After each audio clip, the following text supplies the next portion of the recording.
Okay, welcome back. Lecture number 2, we're going to talk about a growth model with microeconomic foundations. So we're going to move into second gear now. The first gear was last week, very easy sort of finger exercise, the Solow model. I'll review some of those results in a few minutes. First, let me tell you what I'll do today. Today I'm going to start with the usual review of last time, and then I'll finish a couple of unfinished matters with the Solow model. One is the notion of the golden rule, the idea of if the social planner were in charge and not the market, what would the social planner do to maximize consumption per capita in the long run? This is a really interesting question, and it was answered in the 1960s by Ned Phelps in a very famous paper. But it's still raising a lot of questions. How much should an economy invest as opposed to consume when the people you're investing for may not even be at the table? Right? So you may have people who are not represented. I would appreciate if you don't do that, okay? Because we're making a movie. Yeah. The notion is you want to basically maximize the utility of all generations and not just the current generation, right? Not just the current generation. So think about yourselves versus your children's children. How much should you invest today? So this question is even more relevant in light of the environmental crisis we are facing now. So your non-consumption means more investment for the future, making more of the environment tomorrow for your children. This notion of intergenerational interdependency and altruism, or maybe not, is the notion that will be brought forward in this overlapping generations model. Because sometimes the people of future generations are not even at the table in terms of being able to negotiate and put their interests forward. And that's something that Phelps also talked about, but indeed it's a classic issue in macroeconomic analysis of the issues of environmental change and the climate crisis. I'll also talk about conditional and unconditional convergence, which is basically about why do nations grow and some don't grow. So Robert Lucas made this remark in the 1980s. Actually, given that India was so poor relative to the United States, all the new investment should be flowing to India.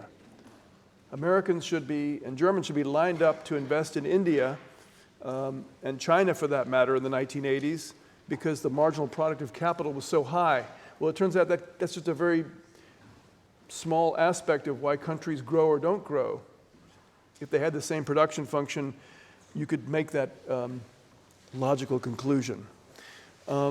Then I'll make an excursion into a bit of microeconomics to get us ready for the overlapping generations model. I'll talk about the so-called factor price frontier, the very evident trade-off between the level of wages, worker payment, and capital payment. We can call that profit, or we can call it the rental rate of capital. In a neoclassical theory, those two payments exhaust national product. There's nothing left. So it's either wages or profits, wages or rental of capital. And under those conditions, you can see there's a trade-off. There is a conflict between capital and labor.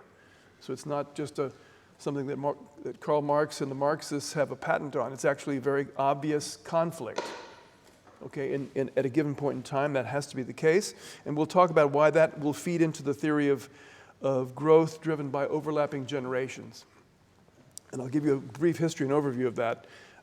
It goes back to the French economist Allais. Paul Samuelson gets credit for it because he wrote it down in a fairly intelligible way. Allais used mathematics, but it was très français. It was unfortunately very difficult to understand for the non-French audience, and he only published in French at the time. Okay? So that's the plan for today.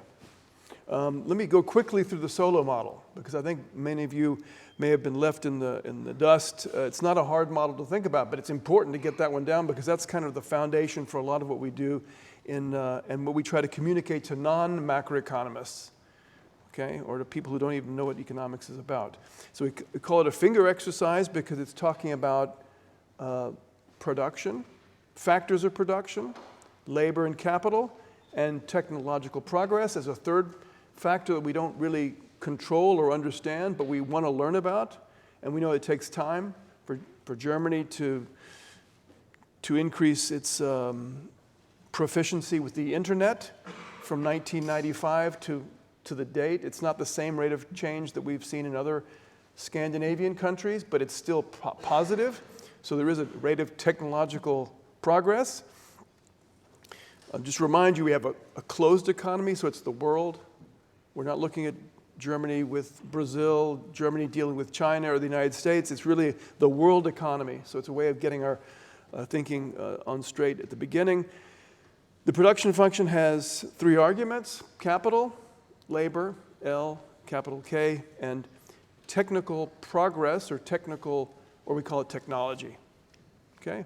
So A is this thing, it's this deus ex machina that we don't really understand. We'd love to understand, but it consists of the individual efforts of millions of people, and randomly one or two people will come up with a great idea, and it becomes so exciting that everyone adopts it. Like using a wheel, right? Or, I don't know, inventing the clock. Some of these things are general purpose, some of these things are very specific, a new chemical, a new medication. I won't talk about that in this course, but that's a really important frontier of economics, and in the future you'll see that more often. Okay? So in this very simple model, there are three things going on. One is that we have exogenous technological changes growing at little a, at growth rate little a per period. Okay, that's the continuous time setup we talked about last week.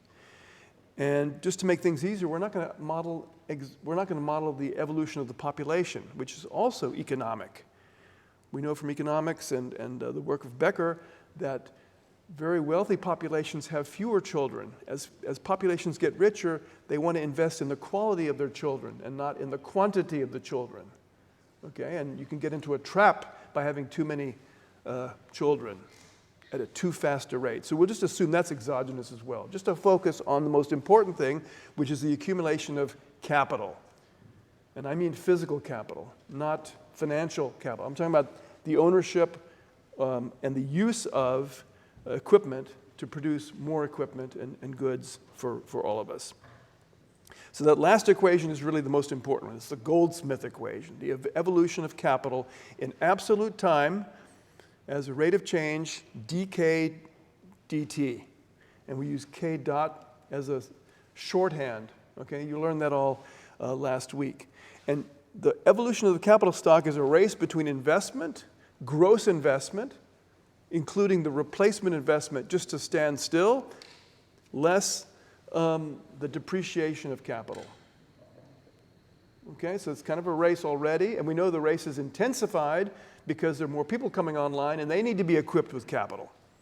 So that's really the whole game. That's where it's all going to...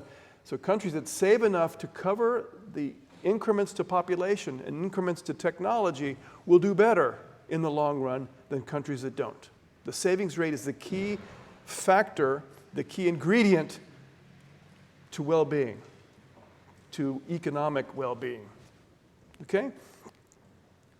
To figure that out, we need to make an assumption. So we use an ad hoc, inductive approach. We look at people like this guy, and we ask, how much do you save every month out of your stipendium, your stipend check?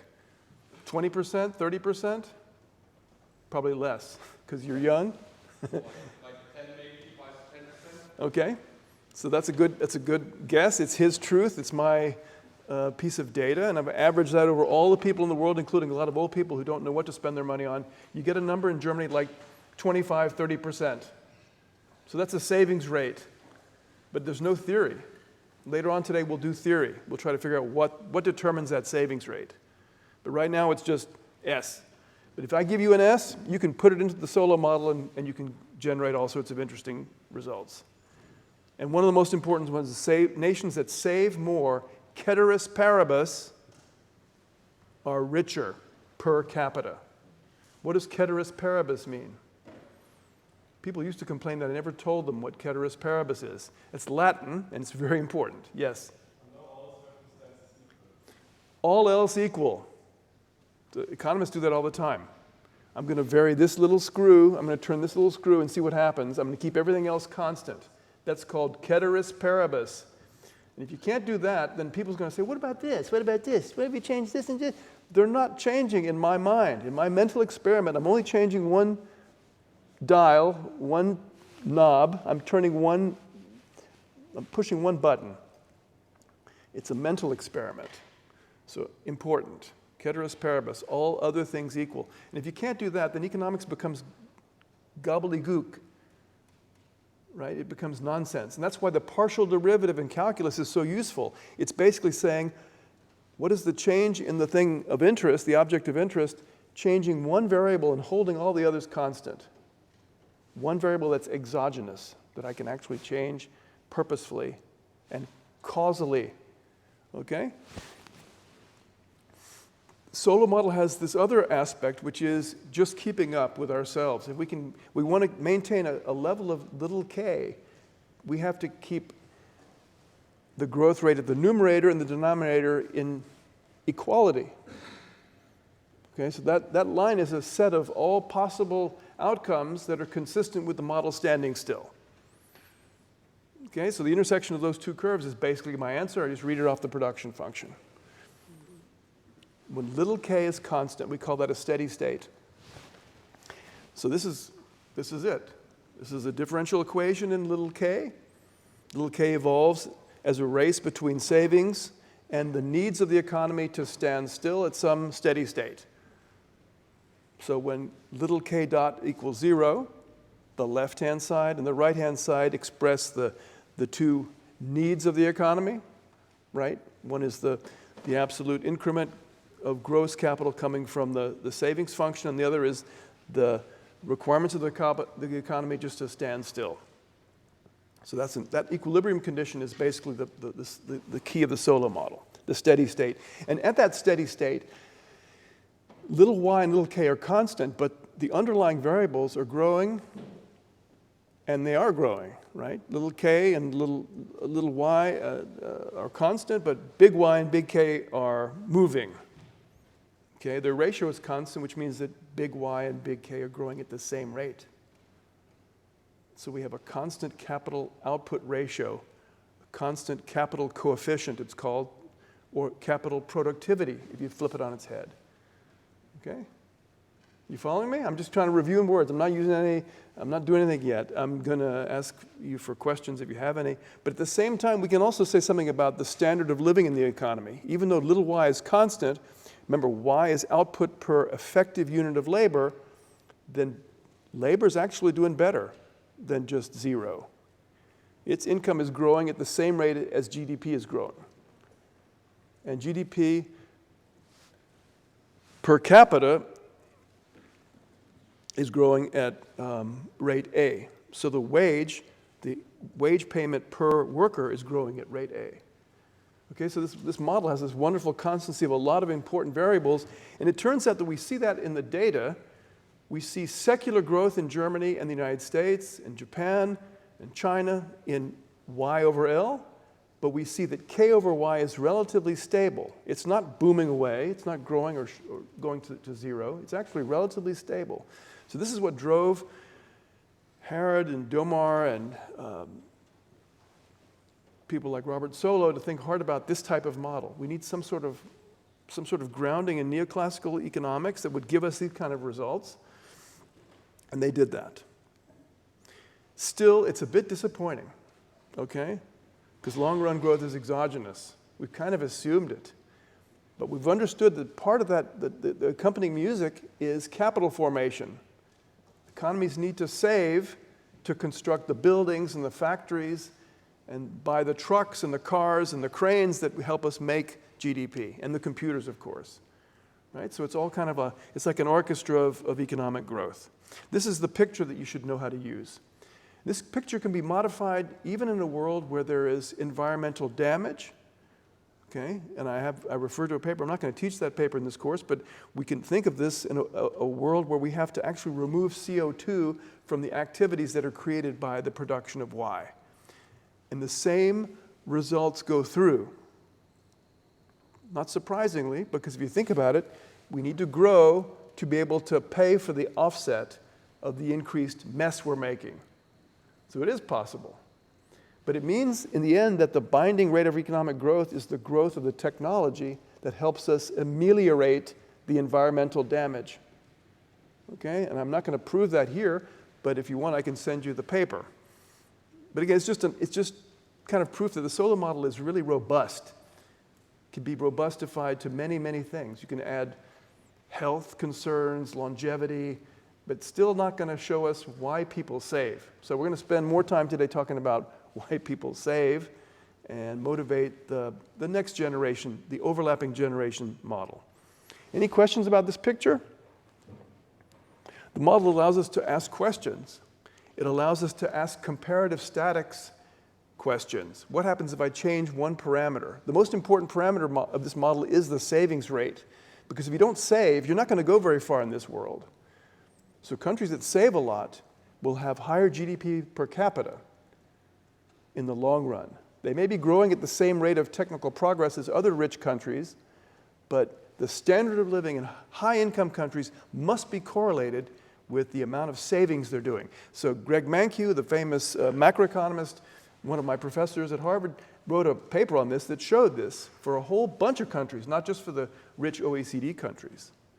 The level of GDP per capita is seriously correlated with the savings rate for physical capital and also for human capital. Education is a form of capital.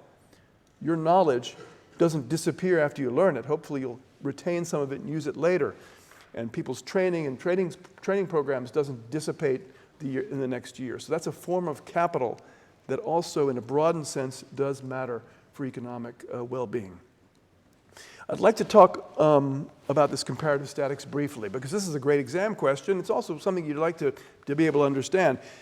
The most obvious thing we'd like to change is that savings rate, but you can also change the depreciation rate. You can change the population growth rate. Okay, these are all legitimate problem set exam type questions, right? So if the savings function is depending on the savings rate, then an increase in the savings rate, exogenous, would cause that curve to shift and no other. We did that last week. Okay, and you can see what happens. We get an increase in the amount of savings, but the capital per capita is by construction a state variable, so it's kind of still at K star, but it's not going to be consistent with a constant K star because people are saving more. Okay, and that interesting increase in savings will push the economy to the right. That blue bar represents the gap, the excess of savings, gross savings, to the savings that are necessary to keep the economy standing still. Okay? Therefore, we're going to move. And we'll move to that new point where the intersection of the savings function occurs with the capital widening line. The economy will grow because more capital is accumulated. Okay? Now, does that necessarily make you better off? Well, that's a great question, but now you know how to answer that question.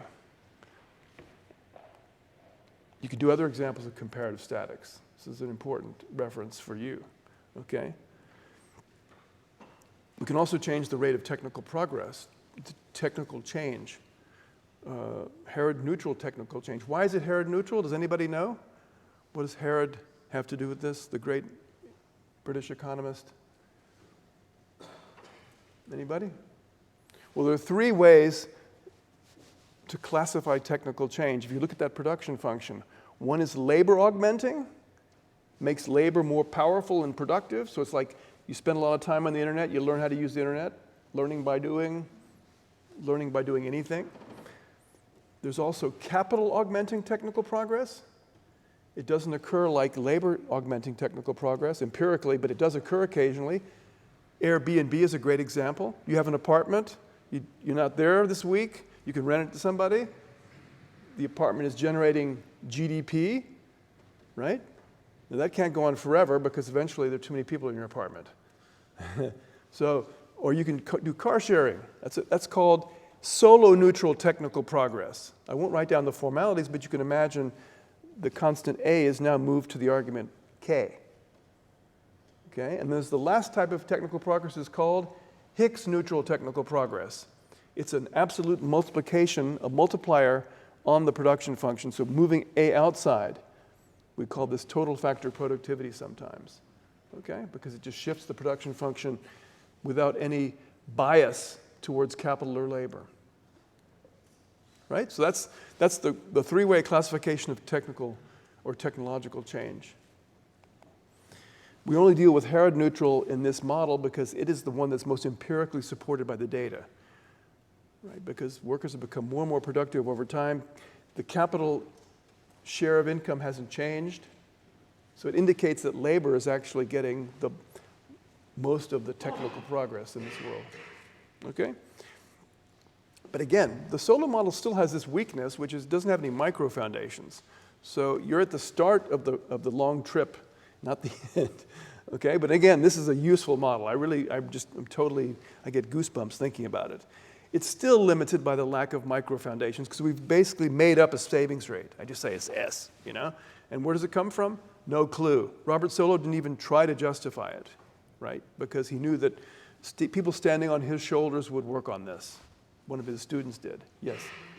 Sorry, can you just define Herod neutral again? Yeah. Okay, we'll go back and look at the function again, right? We did this. Okay, see how A is exogenous. It's this constant that is actually growing over time. It's an exogenous parameter. A is Herod neutral technical progress because it makes labor more effective at any given level of capital input. Okay? And that turns out to be really the standard. If you look at the long history of economic progress since the 1850s or the 1800 across the world, that's the kind of technical progress we can measure and observe most readily. Okay? If you remember the Cobb-Douglas production function, which I think Leopold may have introduced you to already, that is a strange function. It's very special. It is a production function. It's not necessarily this one. This is much more general. In the Cobb-Douglas, you can show that Herod neutral, Hicks neutral, and Solow neutral are the same thing. They're just basically transforms of each other. That's because of that exponent. So you can factor it out, and you end up getting the same thing. So for the purposes of the Cobb-Douglas production function, it is not very insightful or differentiating to talk about these three different types of progress, but more generally it is. So if we think the world is not Cobb-Douglas, or maybe only on average Cobb-Douglas, then we probably want to consider this more general idea, okay? So let's talk about the critique of the Solow model. The Solow model doesn't give us an optimal, and I told you that more GDP per capita is possible by saving more, but it doesn't tell you whether people are actually better off or not. Because at some point, you might be building a lot of machine tools, but you're just building machine tools so you can make more machine tools. And that's not a very sensible, not a very sensible enterprise, right? Why would you do that? Think about it. If you keep buying computers to build more computers, but people have no computers to play with, to play games with, or communicate with their friends because they're all putting the computers to work to make more computers, that would be not such a great world. So there is this sense of investing too much, saving too much than you need to. And that's why Phelps posed the question in the 1960s, which is still being asked occasionally, can a country or a region save too much? Okay? Is there kind of a point beyond which it doesn't make any sense to... the Germans are big savers, as everyone knows, right? They have one of the higher savings rates in Europe, and probably the highest in Europe, even now. And people say, well, we're saving for this rainy day. We've got this rainy day with Russia, and gas prices are going through the ceiling, et cetera. That's a good argument, but it's not here in the Solow model. So if you're just looking at averages, it is possible that Germany might be saving too much because they put their money abroad, and will they ever get something from it? Will they get to consume it? Because you save to consume, ultimately. You might save for your children, but it's probably so they can consume as well. Okay, so Phelps asked this really great normative question as opposed to the positive question. And those of you who didn't attend the first lecture will have to go back and look that up. That's an important concept, normative economics. What should we do? So if you know, I just told you how the Solow explains what is, but it doesn't say what should we do. The normative question would be, if a planner could choose the savings rate, which one would she choose? Okay, in steady state consumption terms, to make that as big as possible. To maximize steady state consumption per capita, and you can also maximize in terms of efficiency units. It's the same thing in this model. Okay? That was Phelps' magic question in 1961. It's a long time ago, and we're still kind of thinking about it. And if you add uncertainty and all sorts of other bells and whistles, you do get a more differentiated answer. And if you'd like, we can have a discussion on that. The consumption is what makes us happy. So it's the red bar. It's not the investment, which is the blue bar, investment per effective unit of labor. Remember, we're normalizing everything by AL, effective units of labor. Okay, so that red bar, how do we make it as big as possible? And we don't have to have a real precondition on this answer. We just want to make that thing as big as possible after we've, of course, controlled for the fact that we have to reinvest. If we have a big capital stock per capita, we have to invest a lot just to keep it big, because more people are coming online all the time and there's more technical progress. So you can see what's going on there. These little tiny red bars is what we're trying to maximize. And you see that if we overdo it, they're going to go down. It's going to go down and it's going to fall. So we don't want to be on the right-hand side, because we're investing so much that we're just wasting resources. We're investing for the sake of our machine tools. We get no utility by construction because we don't consume the machine tools, right? So we don't want to be on the right side of some optimum, and we don't want to be on the left side, because then we can actually have more savings and get more consumption per capita. So Ned Phelps asked the question, how can I optimize that? So you basically just maximize net consumption or output net of investment required, and the optimal condition is to set the slope of the capital widening line, which is a constant, equal to the production function slope at the same point. Okay, so if you look back at this, you can see that to the left of some optimum, the production function, the intensive form production function, is steeper than the capital widening line, and if you go up to the right, you see that it's actually flatter. Okay, so by continuity, there must be some sort of optimum in there somewhere. And you know, the production function has the necessary conditions we put on it, which is a positive first derivative, slope is positive always, and it's falling over as we increase the input of capital, then we have to have a unique optimum. Okay, and that's the answer. Okay, that answer implies that if you're to the left of that point, you're dynamically efficient, which means that if you want to increase your capital per capita, you have to make somebody suffer, because when you suffer when you don't consume. So the current generation will have to save. You'll have to raise the savings rate so that some consumption will be sacrificed for future generations. If you're on the right-hand side, however, go back and look at it, you can see that it's a free lunch. You just have to save less. And we're usually thinking about a government, like a social planner could be a government building lots of highways for, you know, highways to nowhere, bridges over nowhere. These exist in the real world. And if that happens, then it makes sense to not do that and just let people consume more. That's the fundamental economic question here. So too much capital formation could be a bad idea, but we need to look very carefully at it. Okay? We need to know what that curve looks like. Other question in the Solow model that really is very interesting is how quickly do we get to our steady state? Okay, so that's a very sad question, because the answer is not very optimistic. Okay, the next interesting point to deal with is the behavior of the Solow growth model around the steady state, not at the steady state, because recall at the steady state, little y is constant at y star, which means that even though GDP is growing, labor is growing, Herod-neutral technical progress is growing, they're growing at a rate such that that ratio y divided by AL is constant.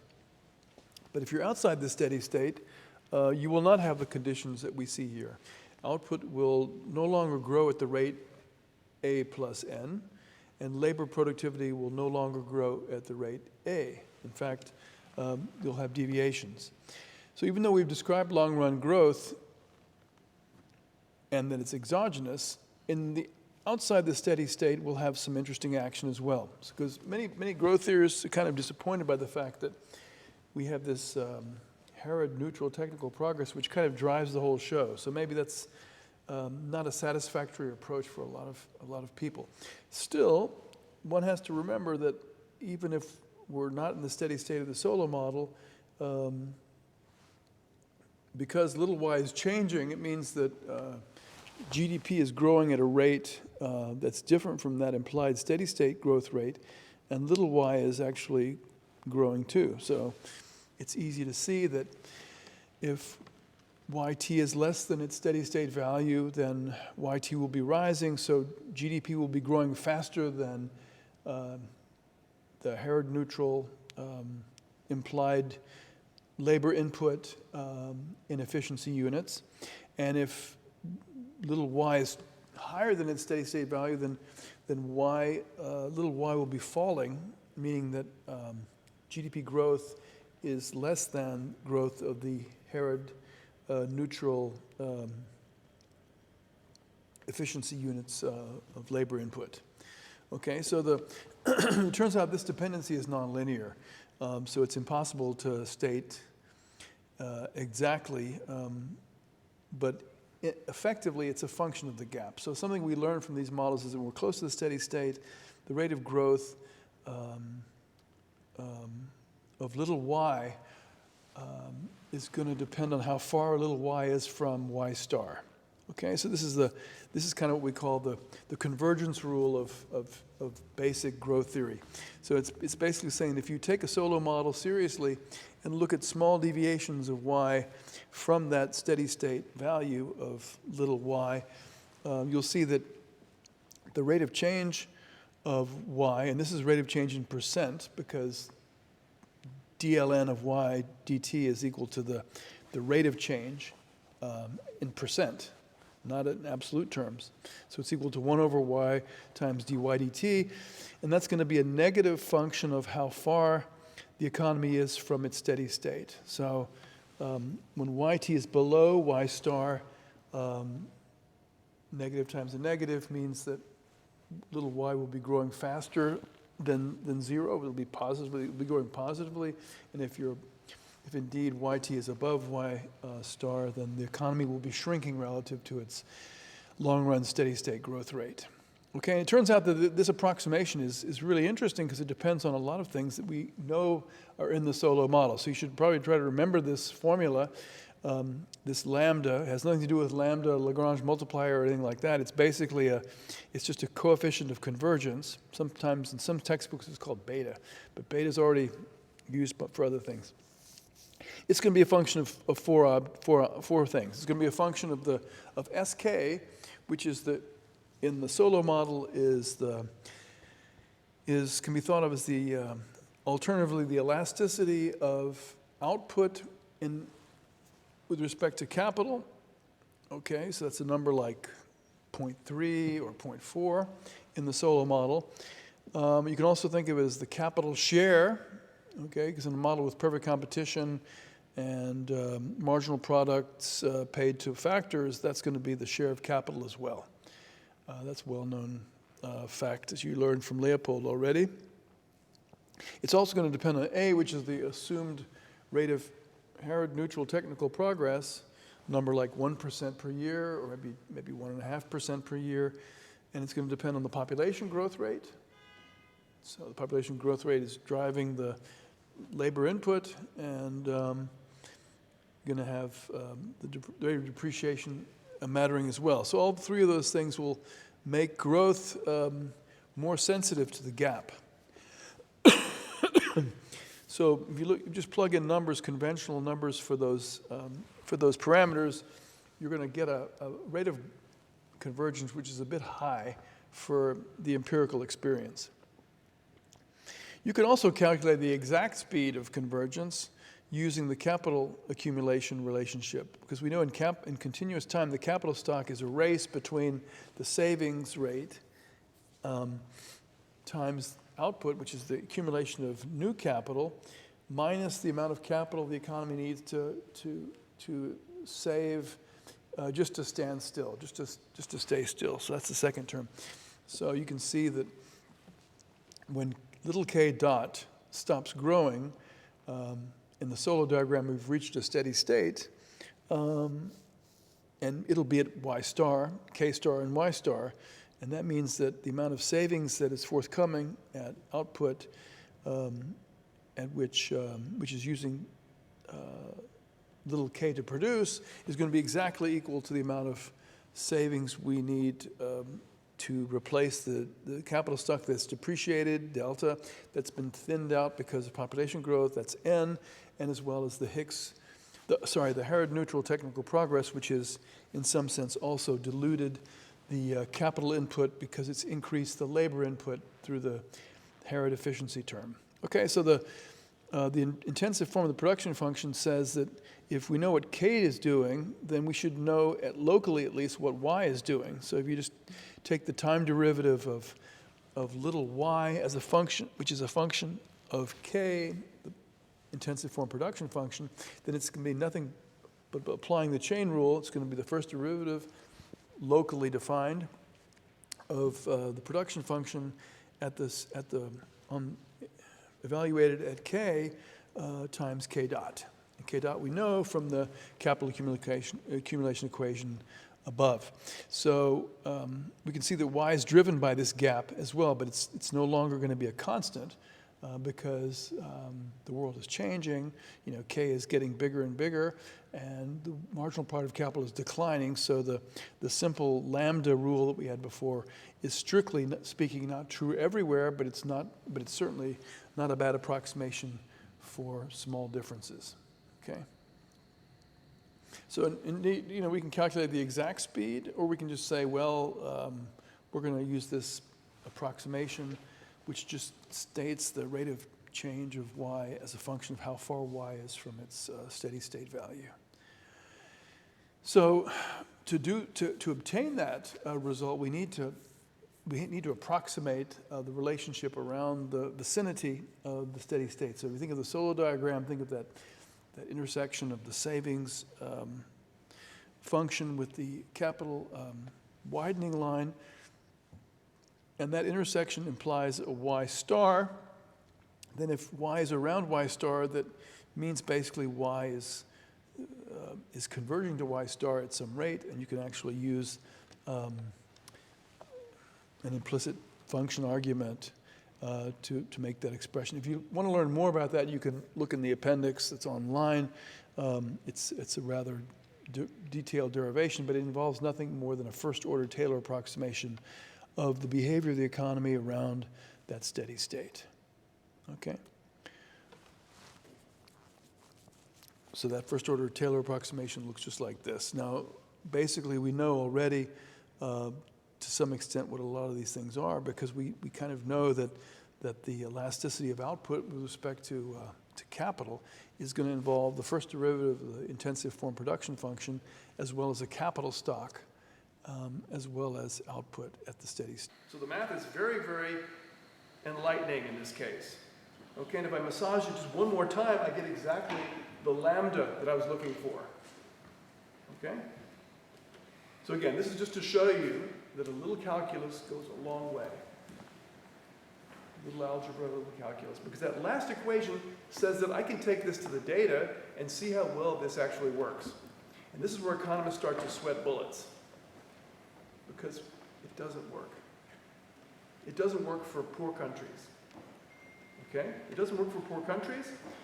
Before I say that, I talked about the rule of 70 before. Remember the rule of 70? So 70 divided by the growth rate. It also works for half-time, shrinking, and all that kind of stuff. So if we have a nuclear problem in Ukraine, we know that with a half-life of so-and-so 1,000 years, that the deterioration rate is very, very low. The half-life reflects the time you need to get to half. So it works for growth as well as for shrinkage. So the shrinkage rate means that it takes 35 years to close half the gap if the convergence rate is 2% per year. The rule of 70 works everywhere. Okay, remember that. It's a great exam question. It's like a bonus question. It's like a bonus question. It's a great question. Okay? So Barrow and Sully-Martin, two very prestigious economists in the 1990s, said, hey, I'm taking this seriously. In the United States, there's no barrier to capital mobility or to savings, so maybe this model has a chance to work.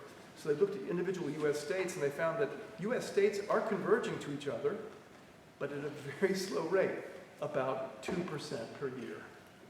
They looked at Japanese prefectures, and they looked at European NUTS regions, NUTS 2 regions, and they got a very similar result. Very depressing. 2% per year means 35 years to close half the gap. So that means it kind of has a chance of working, but it's a slow burn.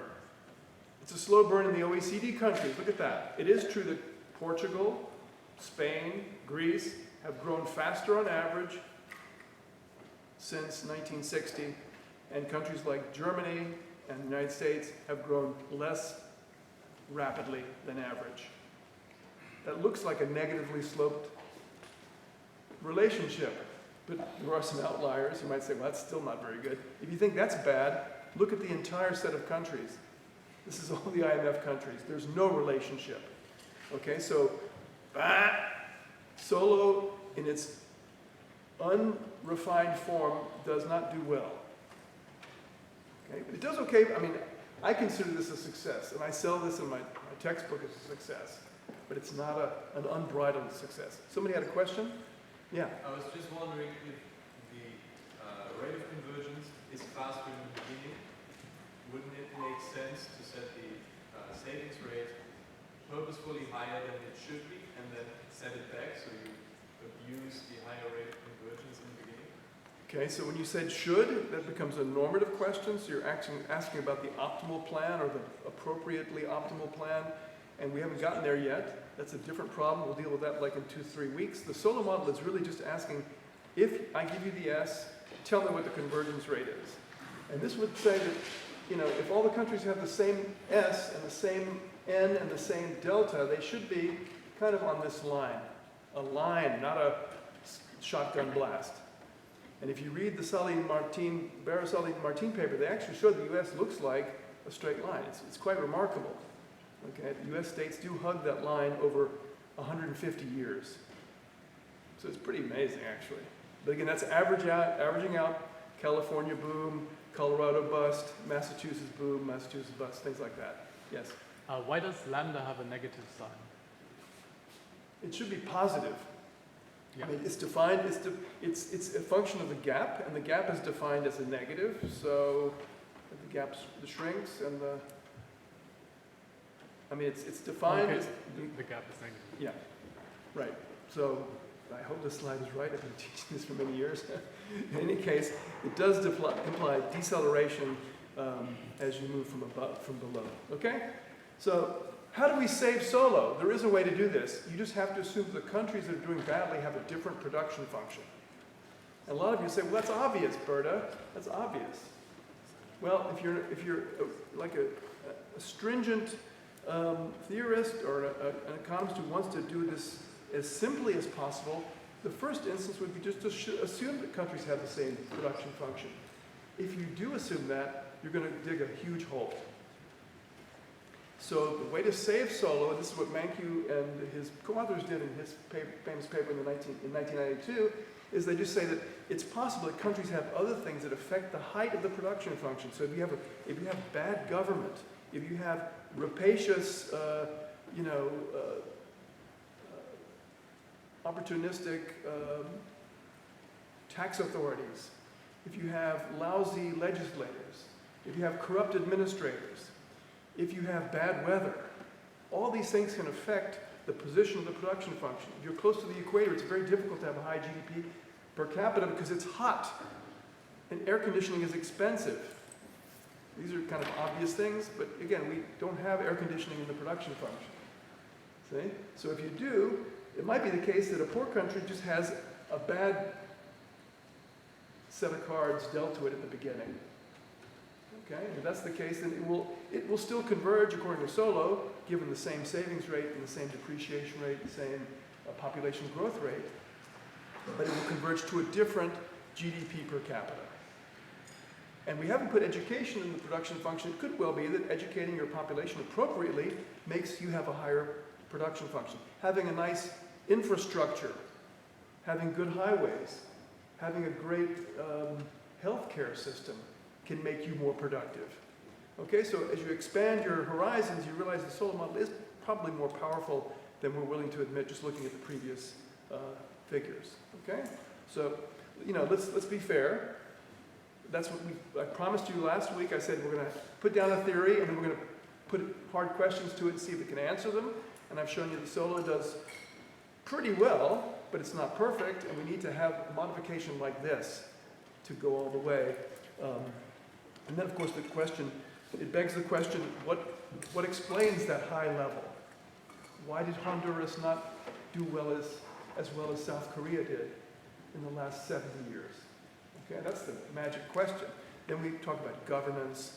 Some people say democracy is important. Some people say the rule of law is even more important, just having stable rules.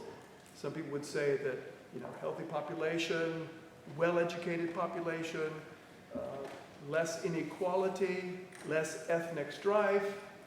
Countries that have ethnic strife problems generally don't grow very much. Interestingly, Angola, fantastic performer in the last 20 years, had real bad data for many decades because they had civil war all over the place, right? So think about that. And a good example of this is the German Bundesländer. Okay, so if you look at the German states, the Solow model would predict that it would take 35 years to close half the gap. Germans didn't want to hear that. And they were pretty upset. Okay, but it turns out that Robert Barrow and Sally Martin are not so far off if you take 30 years. We've had 30 years of unification. And when I started working on this, I was saying, that can't be right, there's migration, etc. And I was kind of right at the beginning. But in the end, I have to say, Bob, Barrow, you're probably right. In the long run, he's probably right. Okay? So there's lots of data on this. Human capital can matter, etc. So let's summarize quickly so I can talk about the other interesting topic for today, which is the distribution of income. Okay? The Solow model is versatile. It can account for growth in advanced economies quite well. It doesn't do so well with less developed countries unless you modify the theory. So that's one thing we learn from this exercise, is that theories never really do all the job they're supposed to do, but then we think about the next direction, the gradient of improvement to make this model better. Okay?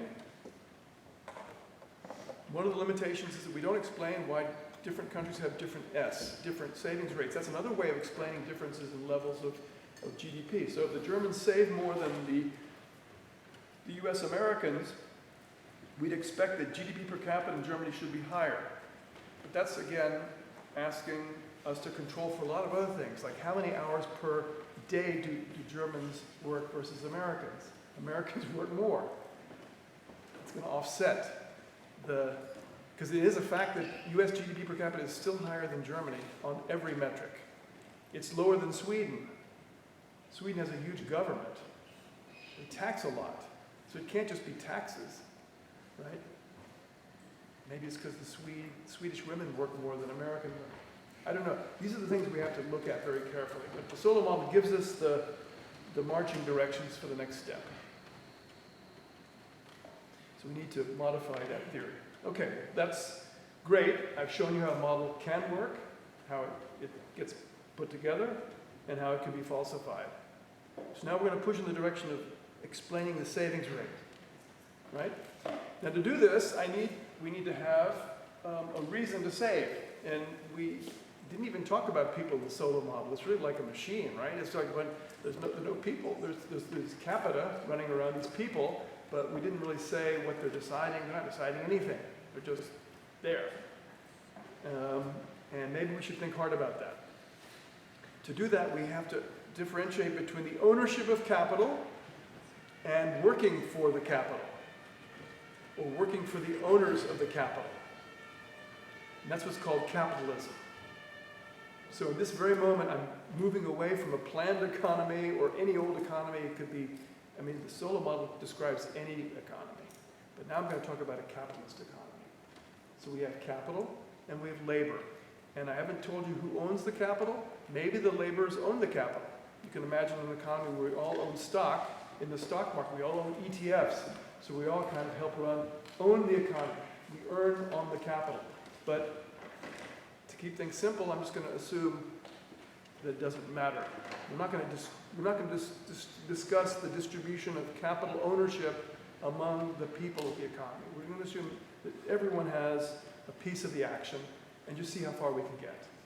You still have to decide who decides how much to save, because the accumulation of capital is a savings decision. Why would you save? Why? Why not just eat it all today?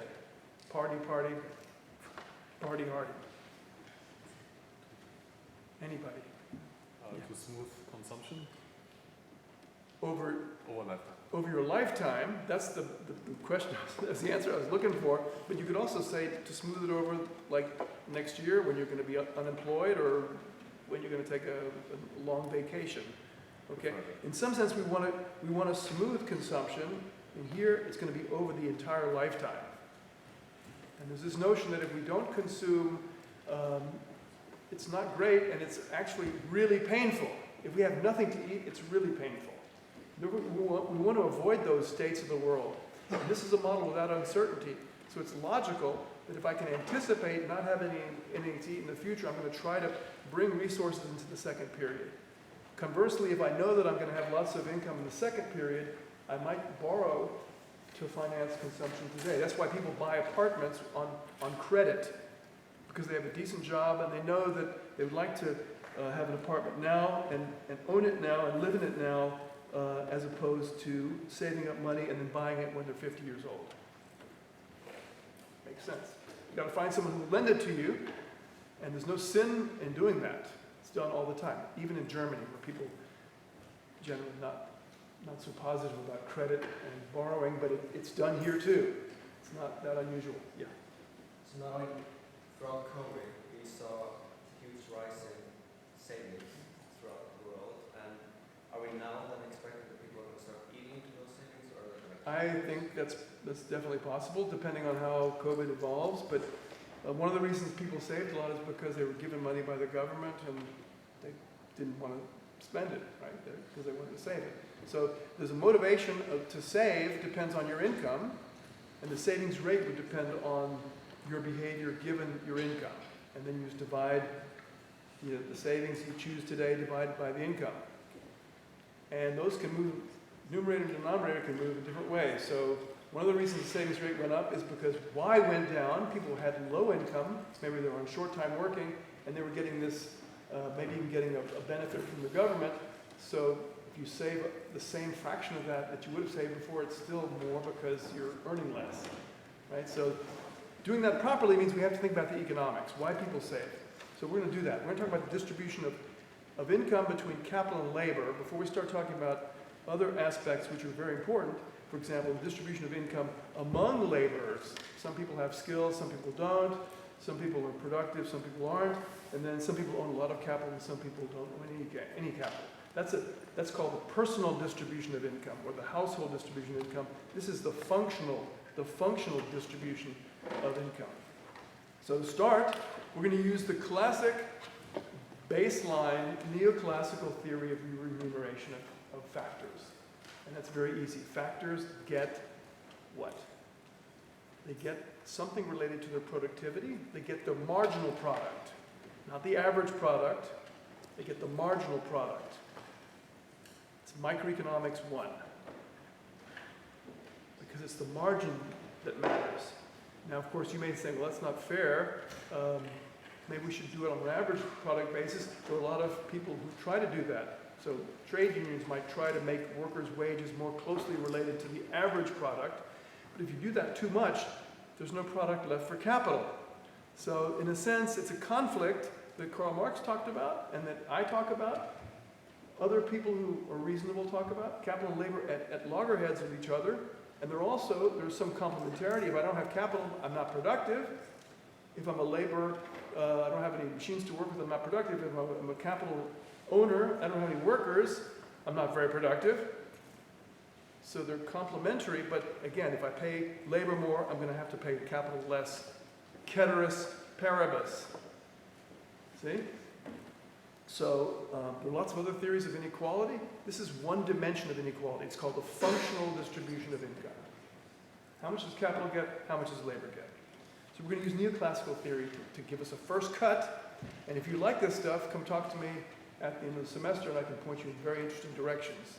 You can do labor economics, theory of labor unions, theory of negotiation, right?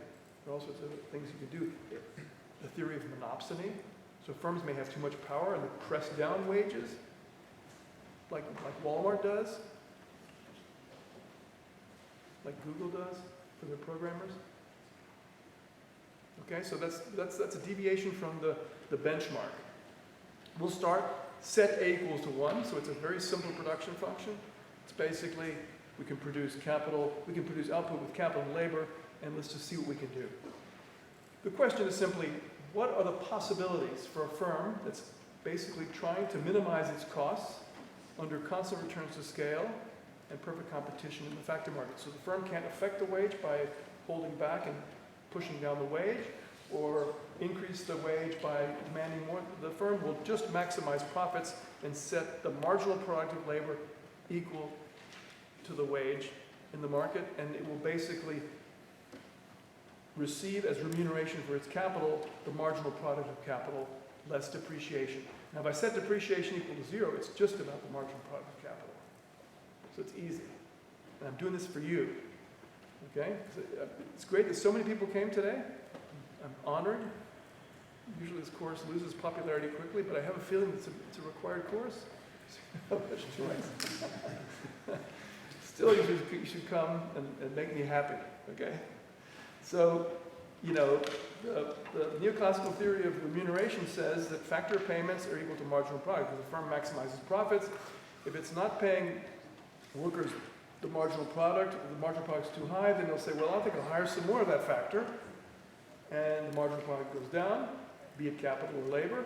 And if it's labor, if the wage is too high, then the firms will, the manager will hold back on the use of labor. It will hire fewer workers in future periods. So again, we have a free choice by the firms to do whatever they want.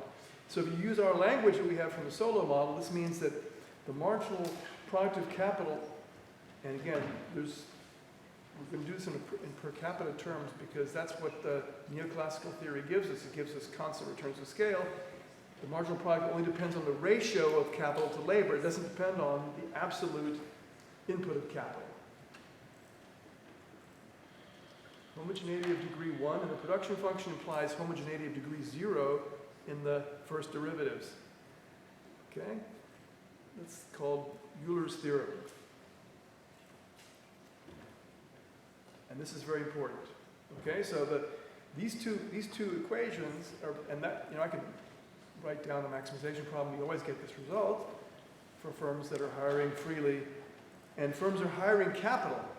So you might say, how can they do that? They own the capital. No, they don't necessarily. Maybe the manager is a worker who has to hire the capital from a capital leasing agency. Think about renting a taxi firm renting the car that it uses to deliver taxi services. Or think about a container freight company that rents the containers, doesn't own them. What do you have to pay the owner of the container? Or what can you pay the owner of the container? You pay it depending on the productivity of the container relative to the price of the leaser, the renter of the productivity enhancing object this container would demand. Okay, so in equilibrium, that's going to be equal to the rate of return on capital. Okay? Well, it turns out that neoclassical theory says that those two factors exhaust the product. So you should write that down. They use it up.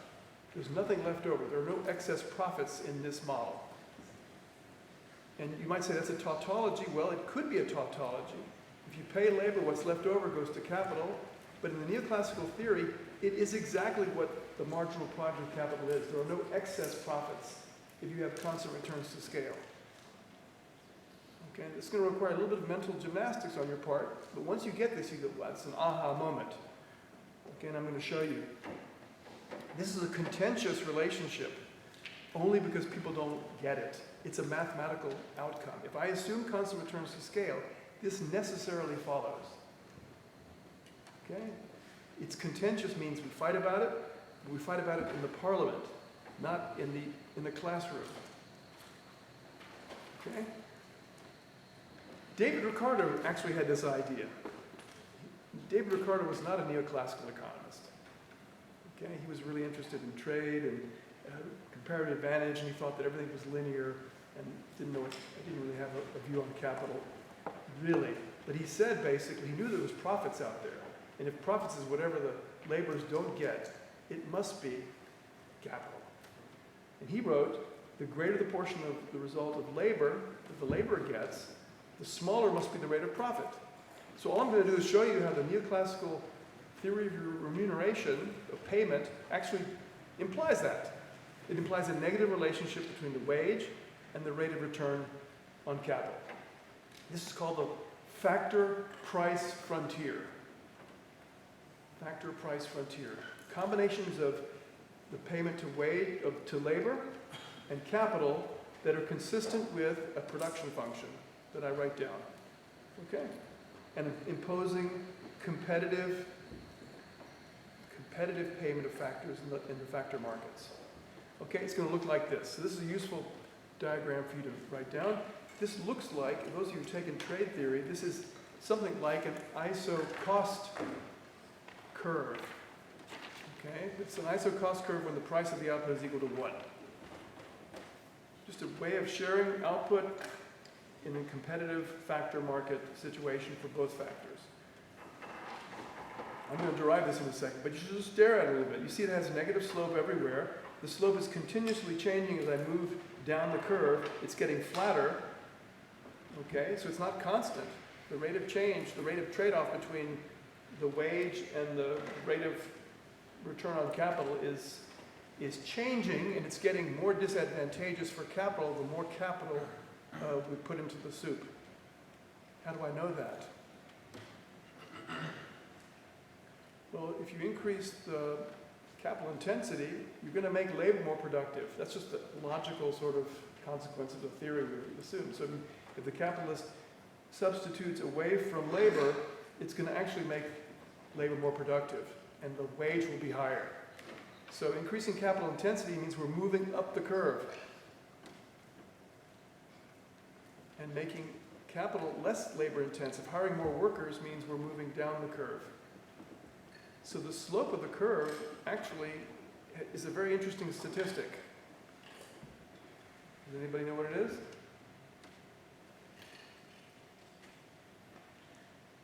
It's the capital labor ratio. And I'm going to show that.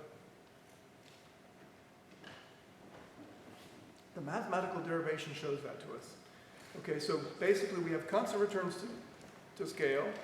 Then it means that Y, output, is equal to the marginal product of labor times the labor input plus capital times the marginal product of the capital input. That's called Euler's theorem or Euler's relation. Okay? In a competitive situation, the marginal product of labor is equal to the wage. So substitute the wage for there. You see that this horrible looking partial derivative disappears. Do the same thing for capital. The horrible looking capital marginal product disappears. And if you divide both sides by L and use what I just said, you can rewrite this expression like that. So divide by L, make everything in per capita terms, realize that the marginal product of labor is equal to the partial derivative with respect to labor at a capital labor ratio, and the same thing is true of capital. And we just substitute, so you get Y equals this curly looking W, which I call omega, plus K times R. K is the capital labor ratio. So the slope of this funky looking curve is actually the capital labor ratio. And as K over L gets higher, there's more intensive use of capital, labor becomes more productive, capital becomes less productive, and vice versa. So it kind of explains why even with the same production function, you can produce sugar in Cuba, or you can produce it in the United States, and you can have very different capital intensities. I can tell you the marginal product of using the same technology, using the same machine that they bought in Mexico, makes the Cubans less productive because they have too many people working at the machines. It's one possibility. Why do I say too many? It's not too many, it's only relative to the United States. Because they're all possible choices of this remuneration of capital and labor. Everybody get that? Okay, so it's really simple. Without knowing anything about the actual formula for the production function. This is again, the generality of mathematics says that, if I buy into the competitive remuneration of capital and labor, I'm buying into a lot. As a benchmark, it's a great thing to start with. You can criticize computer, you can say, well, there's monopsony power.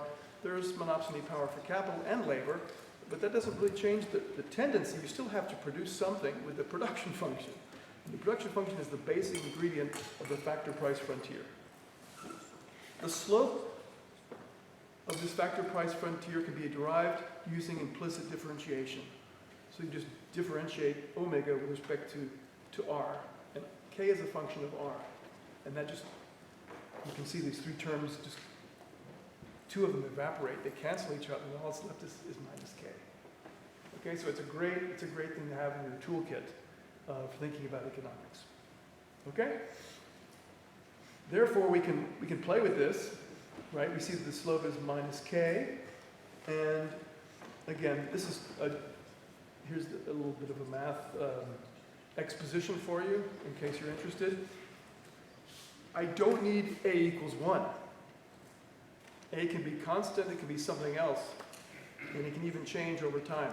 So as workers become more productive exogenously because of Herod-neutral technical progress, it means that this factor price frontier will shift, and workers get the benefits of Herod-neutral technical progress because they're the ones that are more productive, right? So if I learn how to use the internet better and better and better, my boss, the owner of the computer, doesn't benefit, but I benefit because I'm more productive, and I can go to some other firm and get a better wage. That's the idea. Okay, so this shouldn't be surprising to you if you understand what I just said about Herod-neutral technical progress. Wage per worker increases with Herod-neutral technical progress, and it matches the data we have over the centuries that we've been able to measure this. Okay? So it still works. It still works, except now we have to measure Y differently. It's Y per effective unit of labor. Okay, so we have the same factor price frontier as before. Just as a way of thinking about this. So a lot of times I differentiate between omega, which is the wage per worker, and the wage per efficiency unit. Each one of us carries A efficiency units. So we should get A times the marginal product of labor with respect to efficiency units because we're going to get the same result.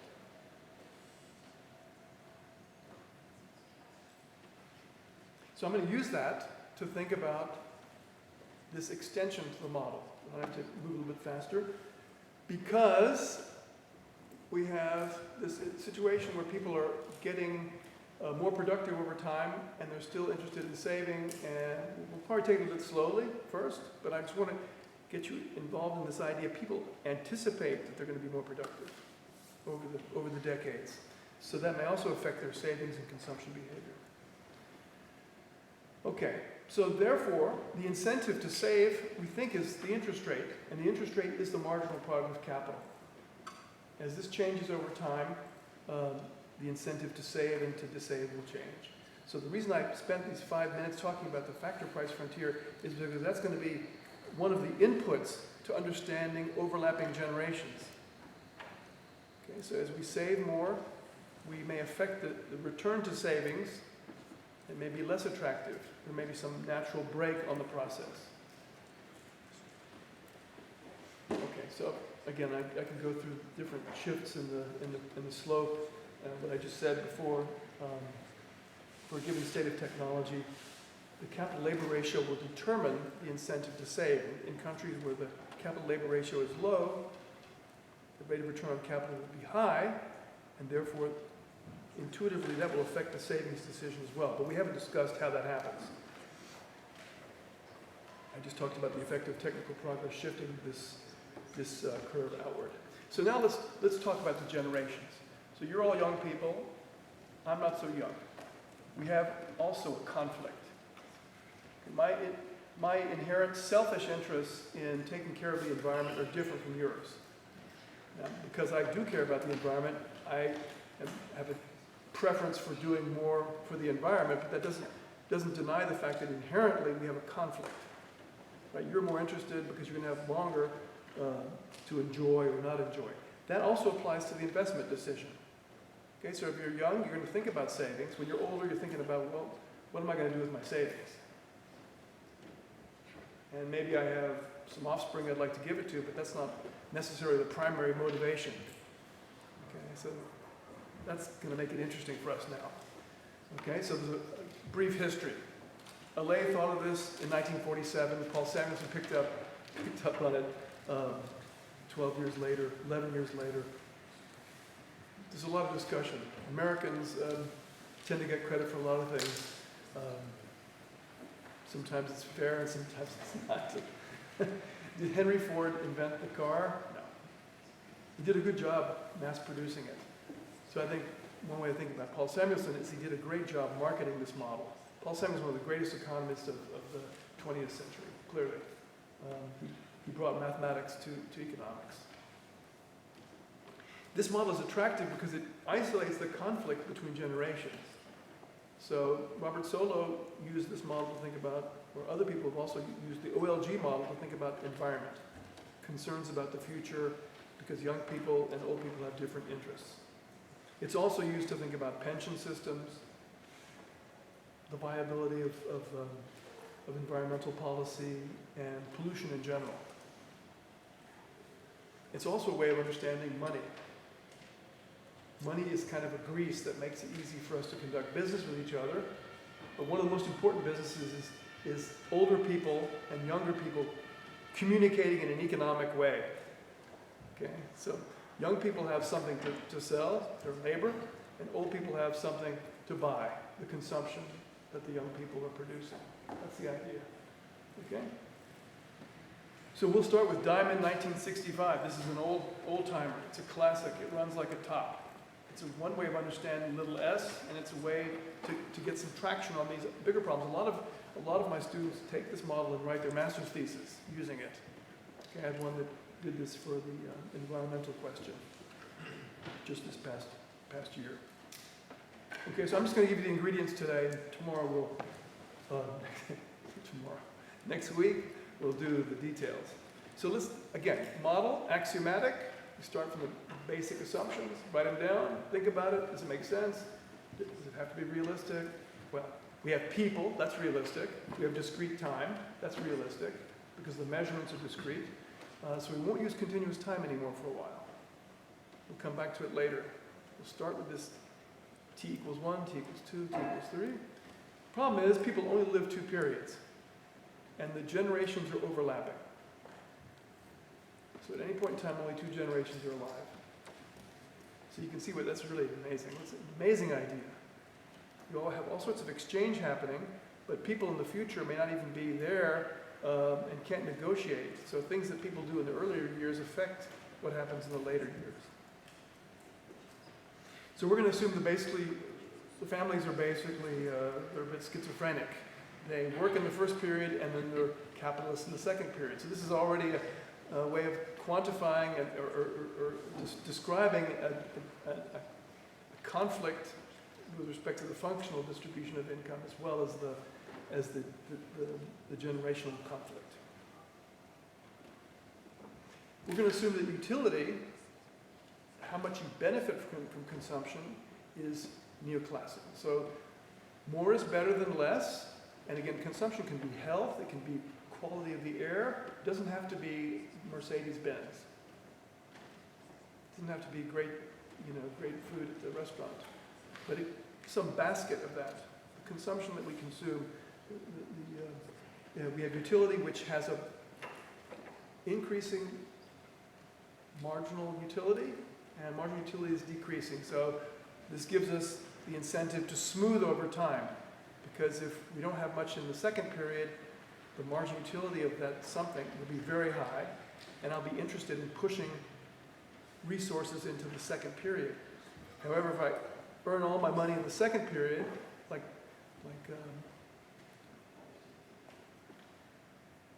some inventor who works really hard, maybe you guys, in your second period in life, you'll have much more income than you will in the first period, guaranteed. Okay, so you might think about trying to bring some of that consumption into the present. And we also have the same production function we had before. So we're going to keep things as close as possible to Solow, but not too close. Okay? No technical change to start with. And capital will depreciate, so we'll make it a little bit tricky. And we're going to have no uncertainty. So again, the weakness of this model with respect to the next stage is that we don't get the uncertainty. And one of the reasons you save is because life is not certain. And you want to have a nest egg in case things go bad. Right? That's precautionary savings or risk aversion. These types of motivations will affect your willingness to avoid really bad situations. Okay? So it turns out the most important aspect there is actually not just risk aversion, but also prudence. The idea that if risk goes up, you really want to avoid those bad states of the world where you have nothing to eat, which I think is a very reasonable assumption. Nothing like that in this model. This is simple. If you want to do that, you have to take another course. Closed economy, no government. We'll start with no government. We'll add a government possibly later to talk about pensions. Because pensions are exactly what this OLG model is about. Right? Pensions mean you pay, and the question is, who are you paying for? Are you paying for yourself? Is it going into a fund, like an ETF? Or are you paying for your parents when they retire? Both of those are possible in this model. Generations have an interest to trade with each other. They're not going to make it if they ignore each other. So they have to cooperate in a market, establish a market where they can trade. The capitalist puts the capital in, the young worker puts the labor in, and we get something every period, and from that we can feed everybody, feed the world. So we're going to start with the FPF. We already derived that. That's going to give us a relationship between the wage and the rental rate. So you see the conflict is already there. An increase in the rental rate benefits the older generation, hurts the younger generation. The younger generation has lower wages. If young people get high wages, they do better, but the older folks end up getting less. Okay? We need a goods market condition because we're producing this stuff and we have to split it. We have to divide it up between the young generation and the old generation. How do you do that? Well, we have a market, okay, but there's only one good, so it's not a very interesting market.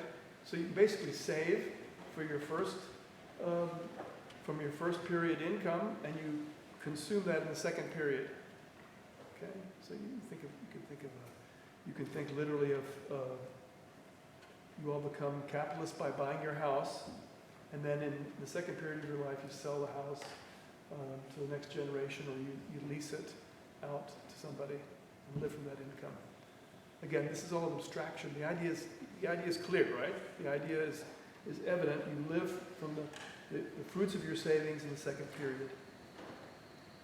And there are all sorts of interesting stability conditions I'd like to talk about later next week. And I'm going to give you a diagram.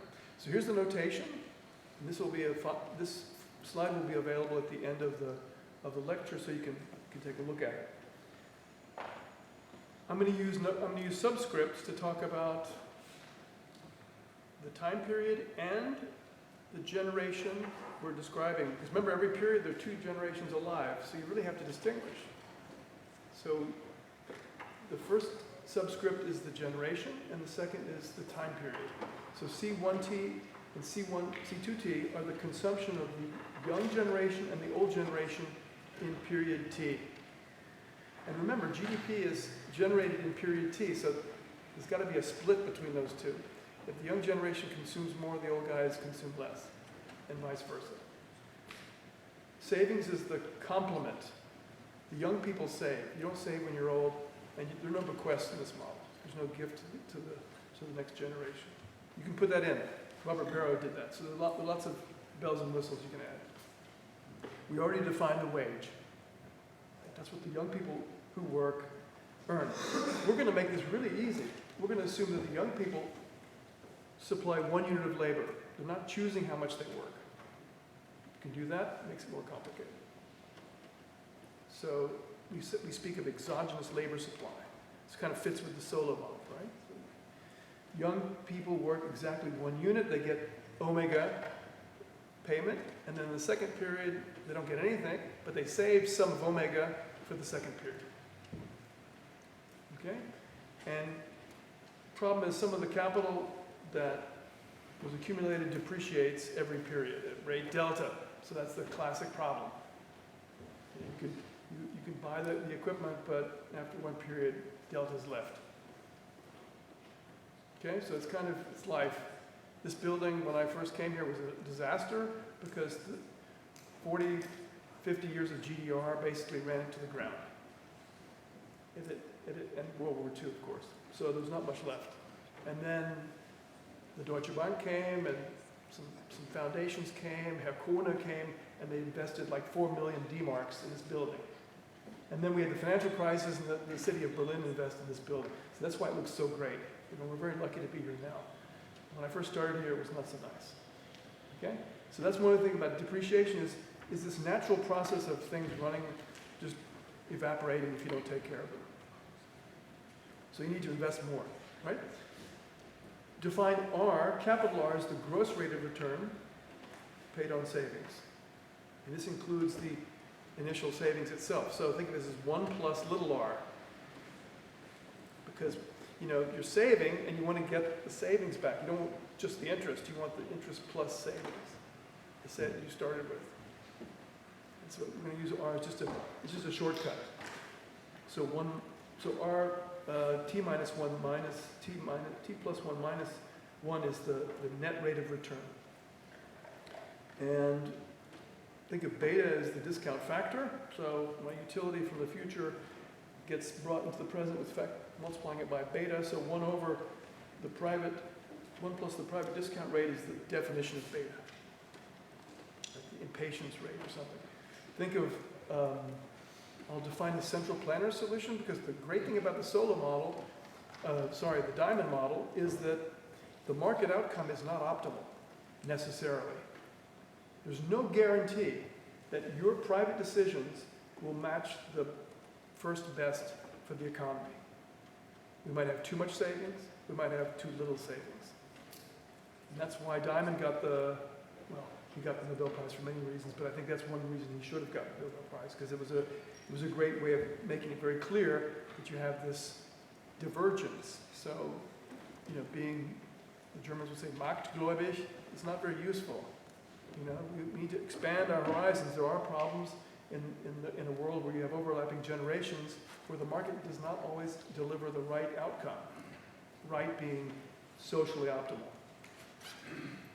And the other things we've already defined, N is the growth rate of the population. So these generations are getting bigger and bigger over time. More and more young people coming online, which is good news for GDP, and it may be good news for the young people, depending on how much savings is going on. So you're going to see all these conflicts at the same time. So just to finish for today, firms are price takers as before, so we can use the factor price frontier. So that's why I spent all that time telling you. We've already got one of the relationships that will close the model. Now we just have to figure out why people save. And once we do that, we've got it. We've nailed it. Okay? The math wasn't perhaps easy for everybody, but this is easy. So what do households do? So now I write down the problem for the household. The household, when young, decides, how much do I save? There's only one decision. I don't decide how much to work because I've told you we've decided that already for these people. They supply 1 unit of labor when they're young, and when they're old, they have to consume what they've saved. No bequests. There's the problem. Simple. Maximize utility. Utility is the sum of utility today when I'm young and tomorrow when I'm old. And the weight beta is this discount factor. In macro, we call it the discount factor. It's 1 over 1 plus the private rate of discount. Impatience. So the lower the beta, the less weight I put on the future. The more impatient I am, the higher my discount rate. Okay? Now it's a maximization over 2 choice variables, but it's not unconstrained. I have a budget constraint. Right? Like everything in life. Economics, the basic message of economics is budget constraint. You can be a liberal or a right-winger. You have a budget constraint. The only way you can escape the budget constraint is do a Ponzi scheme. Right? We don't do Ponzi schemes in economics. I mean, we laugh about it, and people do fall for it, but we talk about budget constraints. In economics, if you take anything away from you these 2 years, 3 years, you do a master's, budget constraint, because you can get a job at a ministry telling them about the budget constraint. Right? The budget constraint. Budget constraint is I cannot spend more on consumption in the second period than I have saved plus the interest rate gross that I accumulated in the first period. So really I only have one choice variable, because if I substitute for C2 and plug it in, I only have one choice. How much do I consume today, given the interest rate, given the wage? So it's a really easy problem. You don't have to use Lagrange multipliers to solve this problem. You just substitute. You could get the same answer, and you can show how smart you are, but you don't need to do that. When I was in graduate school, a very famous professor told me, you can do that, show off, but actually you don't have to. That's the budget constraint. And you can rewrite that in many different ways, right? You could write it, put the C's on the right-hand side, and put the sources on the left-hand side. It makes it clear that you can only do one thing. You can earn when you're young. If you don't earn when you're young, you're screwed. You don't have any, there's no free lunches. There's no one giving you money in the second period in this model. Right? So, and you can't affect the wage. In the aggregate, the sum of all the actions of these microscopic agents will matter, but individually you take the prices as given. So it's an easy no-brainer. Right? Utility is of the attributes that I already described before. So it's concave, and if I step on my pen, I'm a disaster. It's very important not to do that. So we're not going to do the Lagrange multiplier, but you should remember you can, and the Lagrange multiplier is just a helping hand, and later on we will use the Lagrange multiplier for all sorts of things. So you haven't evaded the Lagrange multiplier yet, I'm just giving you a break. Okay? You don't need to do it in this particular easy problem. So I'm going to make it even more interesting. I'm going to make it a function of savings, because savings is just what I don't consume. So it makes it really simple. My consumption today is omega minus S. S is my savings. And then tomorrow is savings times the gross rate of return, 1 plus the little rate of return, capital rate of rental rate. Okay?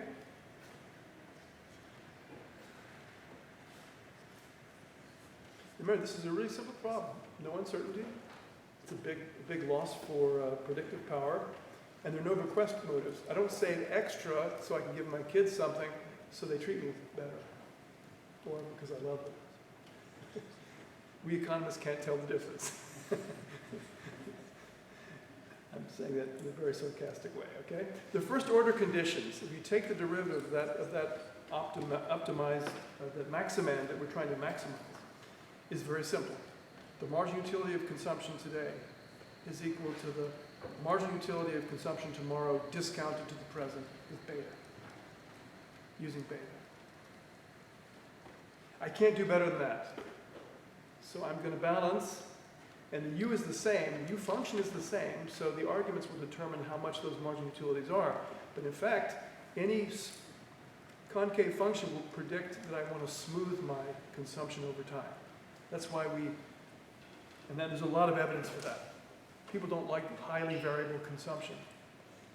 They don't mind highly variable investment if they're the owners of a company, but they do mind fluctuating consumption. And this is kind of what we think we see in the data. Okay? So if I substitute back the constraint, I get that. So that's something you may have seen in many other courses.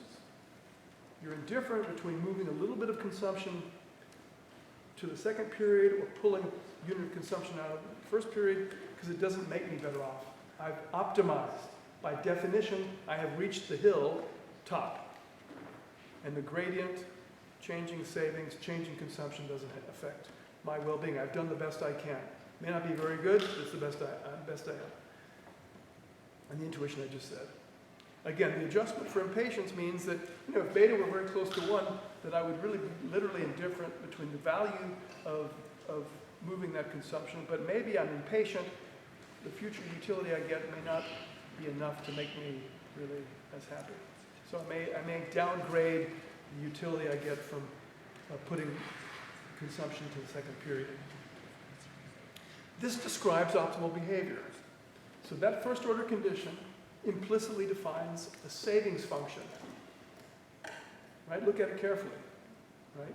It shows that S is related to beta. It's related to the shape of U. It's related to the rate of return. And it's also related to the wage. Okay, it's an implicit function. If I give you explicit forms, I can solve for it maybe, maybe not. And I can derive what's called a consumption function or a savings function. How much of my income do I save? How much of my income do I spend? Okay, so we can use either one.